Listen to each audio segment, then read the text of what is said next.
Double Dragon. This is a side-scrolling beat-em-up that was released in the arcades back in 1987. It was created by Technos Japan and was ported to pretty much every system that even had a faint chance of running it. I actually owned one of these arcade cabinets for some time, so you'd think I'd be pretty good at it.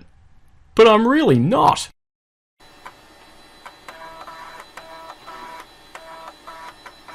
Okay, take a seat and let old Uncle Dunk tell you some stories. Okay, this is from the arcade manual. Let's have a quick read of this. Double Dragon, one of the most powerful games ever. The outstanding graphics take you through 6 screens of a daring attempt to rescue a girl captured by a ruthless street gang. Spike and Hammer are the heroes who must save the kidnapped lady. One player can fight alone. Oh yeah, whatever. Okay, first things first. One of the most powerful games ever, and it still suffers from slowdown. The outstanding graphics take you through 6 screens of a daring attempt. That there is a typo. Rescue a girl or kidnapped lady. Alright, we don't have a name for anything, but we do know that we're called Spike and Hammer. Let's move on. This is the Commodore 64 manual. Let's have a quick read of this. The story so far. Double Dragon is the story of Billy, who faces the odds in a city where survival has to be learned the hard way. His knowledge of martial arts combined with experience of tough urban existence has made him the formidable fighting machine ready for any challenge that comes his way. But now Billy is faced with his greatest challenge ever. Billy's girl, Marion, has been kidnapped by the Black Warriors, a savage and ruthless street gang led by the mysterious Shadow Boss. Using skills gained from a lifetime on the streets, and whatever weapons come to hand, including knives, whips, baseball bats, rocks, and even oil drums, Billy must pursue the gang through the sprawling slums, factories, and outskirts of the city to reach the thugs' hideout in the final confrontation with the infamous Shadow Boss. Okay, now Double Dragon is now the story of Billy. Spike and Hammer are gone, we've not even got a mention of that here, and that's it, we got one person. We are after Billy's girl, which is now Marion, so girlfriend I guess, and we do know that we're fighting the Black Warriors, and the final boss is the Shadow Boss. Alright, we've got a fair bit more information. Now one more thing.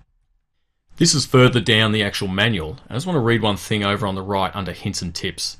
When fighting, remember some moves are for close combat, such as the butt and the elbow, whereas other moves, such as punch and kick, are for long distance combat. Butt and elbow are body parts, not moves.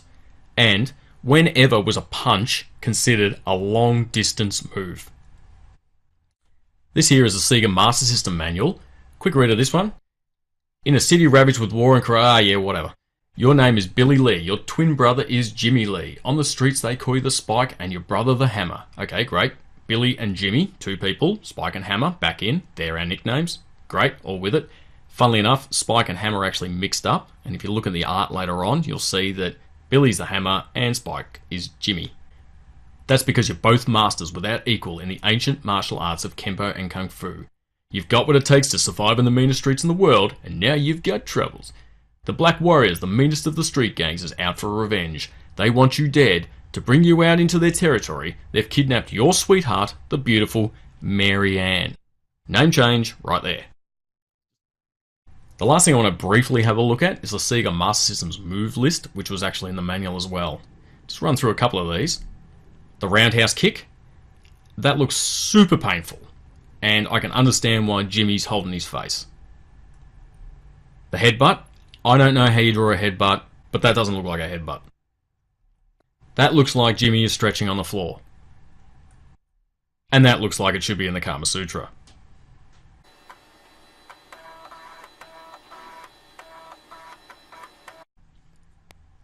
Time to take a look at the different graphical differences between the ports. The original, the arcade version, and our yardstick to compare all others. Pretty damn good game when you think about it. This thing was on 16 kilobytes. Kilobytes. Definite improvement over the 2600, and rightly so. But is Billy wearing lingerie there? That stupefied look that you see on Billy's face there, I'm sure, was shared by many an Amiga owner that bought this crappy port. You know, I'd like to call this pixel art, but it's really not. Yeah, that stupid port started right here and went over to the Amiga. and I'm sure you would have got the same looks on the ST boys' faces. Thanks to the Commodore 64's limitation, we now have some diversity. Even though it's in black and white, the Game Boy version looks really good. It was made in 2003 and it has the advantage of being on better hardware, but still, it's a really good version of the game and they've definitely upped the graphics. For my money, this is the truest version to the original that you can find. Even though it's 1/1000th of the screen size, that's a pretty good version. Okay, so his mullet's on backwards and is blue. Still, for something that was built back in like early 80s, like really early 80s, that's great. Alright, all I can see here is green. This is Billy with the measles. PC gaming definitely wasn't there in the 80s. Okay, if the NES was green, this is yellow. But check out that sweet ride. This is like staring at an optical illusion where you're just trying to find Billy. But you're not gonna.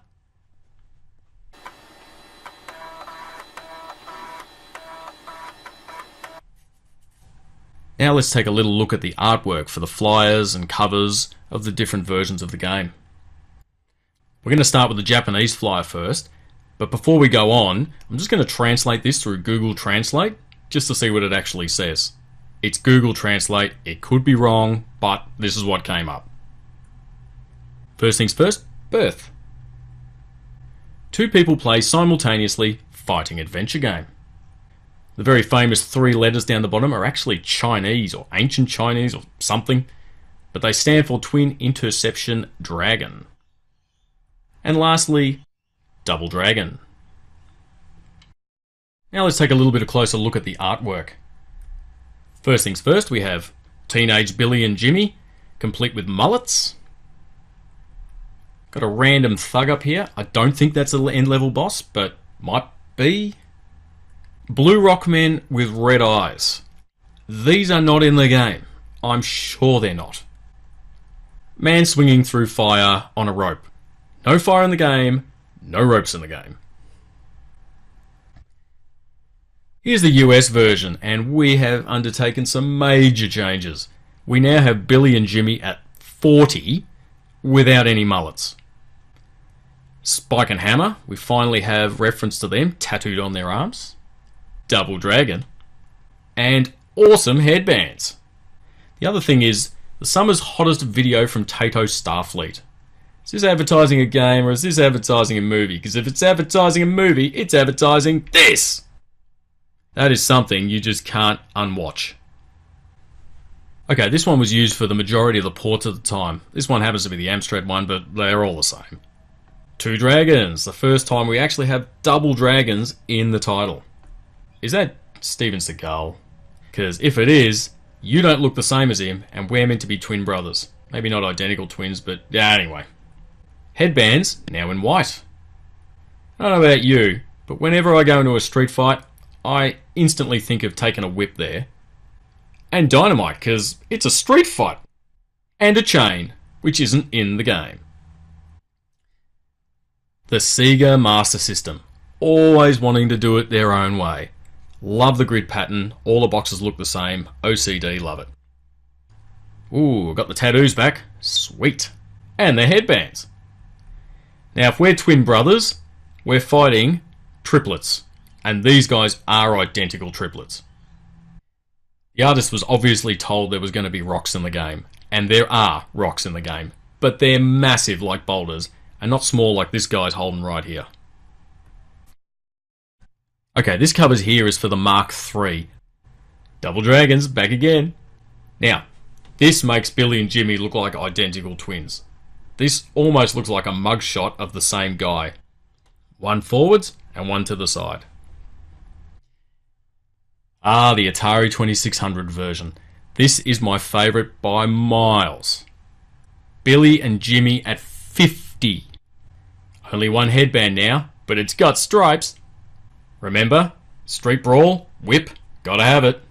Marianne, whatever her name is no longer in a dress, but she's in pants and like a Daisy Duke top. And I swear, that guy in the green tank top is grabbing her on the ass. And the mysterious shadow boss. Who could he ever be? That guy, right there on the back cover. No coins required. I'm sure multiple coins were required to buy this game.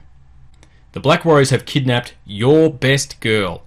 This makes us sound like pimps, and the pictures on the front cover don't help that at all. I was never very good at English, but I'm pretty sure, and correct me if I'm wrong, but you can't start a sentence with the word but. Or and.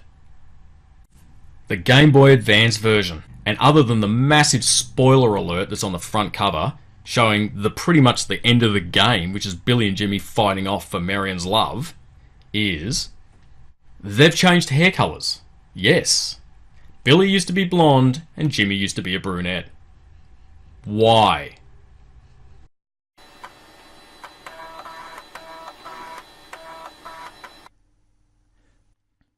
Okay, time for some fun now. Let's have a quiz. Now, this is going to be a 2-question quiz, but before I go on, a couple of things of note. 1, I will be playing the arcade version for this playthrough, and 2, I will not be using elbow anywhere through this playthrough. It's well overpowered, and this would go for way too long, and I'd almost get to the end. It's almost cheating. So the first question is, who or what will kill Billy first? Now, in Double Dragon, the arcade version, you get 2 lives. This pertains to the first life. So, will it be A, Lapar, a standard goon that's found multiple times throughout the game? B, Linda, the only female character in the game, apart from Marianne, of course, and found again multiple times throughout the game? C, Jick, looks dead on like Mr. T, and is the first level end boss. D, a barrel. Now, if this is thrown or kicked at me, I consider the barrel's done the killing, not the guy that threw it, alright? Or E, a Bobo. Basically the most well-known character in Double Dragon, and still haunts my dreams to this day. Now, the second question is, what will be my final score? Will it be A, 18,200, B, a paltry 4,100, or C, 25,300? Make your decisions there, and let's move on to the playthrough.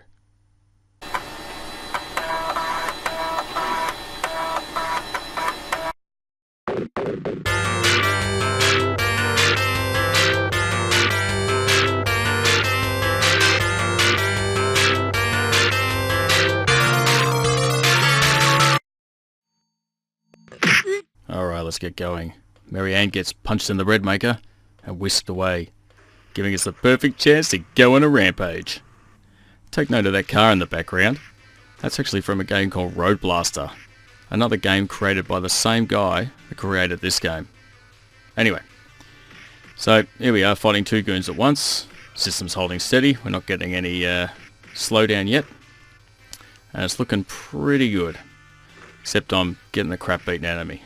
Not a good start at all. Alright, we're on. A couple of wanted posters in the background. Shows you're living in a good neighbourhood. And look at that. Look at those tiles on the ground. Don't they look fantastic? That's good graphics for 1987. There we go. Alright, 2 more gone. Let's move on. Alright, guy jumps from a ledge. In this game you can actually climb that ladder and get up to the next level, which is kind of pointless. I can never seem to get back on the ladder and climb back down again without falling. And the First Lady. Why did I pick up the whip? This is not going to help me at all. Well, and, yep, punch in the face. And a Bobo. And a guy with a baseball bat, which is really not a good combination. But, got rid of the whip, and we have a baseball bat now. I find the characters just... they seem to move backwards, so when you go to swing, they just stay out of your reach like this, and it's annoying. Because you just can't get... there we go. Alright, we're on ball now. While we're doing this, if you look up at the top right, you can just see the bottom of a picture frame. That's from a game called Renegade. This is meant to be the successor to that. Alright, we have a knife and a huge cat in the background. Massive cat. Alright, let's take these guys out. Gone. Alright. And the end level boss, Mr. T. Music does not help here. Alright, there we go. If I can actually get one of those barrels, you can actually throw that into the next level, which was meant to be a glitch, but then use it further on in the game. And I'm flying. Alright, all good. 1 health left. Use the knife. And he's not dead. Baseball bat, baseball bat. Whoop.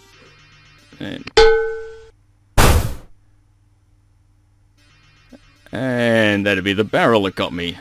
Hope you chose that one at home. And, sorry, him. And second level. 2 more hits and I would have had full health going to the next level. Right. Let's climb up here first. Take this guy out. Oh yeah, by the way, dynamite down there.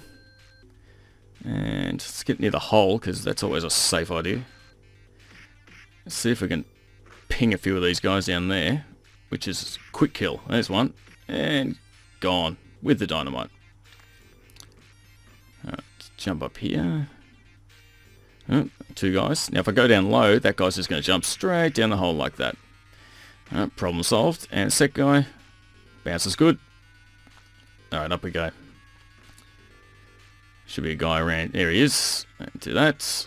And give him a nudge to push him down. And gone. They're quite small levels, because just up here is going to be end of the second level. Let's go right up the top and make it hard for ourselves. Oh, got down the ladder for once.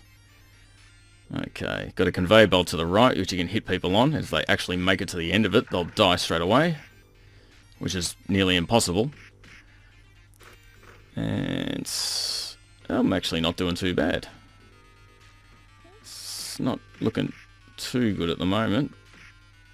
Let's beat up some ladies, because, that's all good in the 80s.